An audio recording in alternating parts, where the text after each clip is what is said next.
discuss a really neat shortcut for the formatting of text. It's called the Format Painter, and it can make your life a lot easier. You know, even though this was pretty easy for us to reformat this text here, if I go down further in my document and I say, well, you know, I want to do that same formatting again here, I still have to highlight and go to my even if I right-click, I've got to go in and make some settings, go into a menu and click around. There's something called the Format Painter, and let me show you what it does. If you highlight text and you say, this is a great example of how I want some other text to look, all you have to do then is click on the Format Painter, which is right up here. It's this little paintbrush in your toolbar.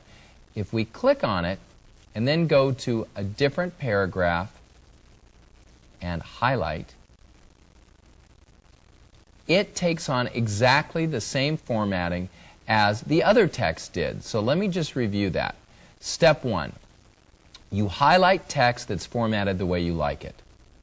Then you choose the Format Painter, and I'll just do it down here, and highlight other text that you want to look the same, and it automatically reformats. So it's a real time saver.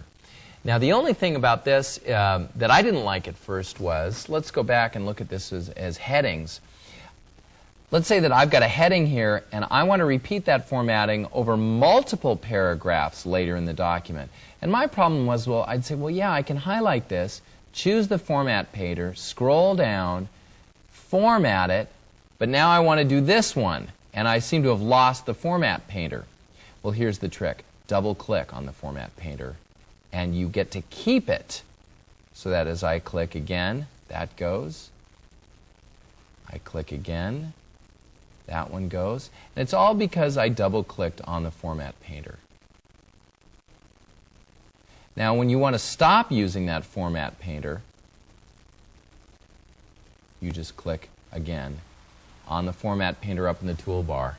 So if you're doing long documents and you haven't yet mastered a word styles feature, which is an advanced feature, this is a good intermediate way to replicate formatting over and over and over again. It's a terrific time saver, one of the best.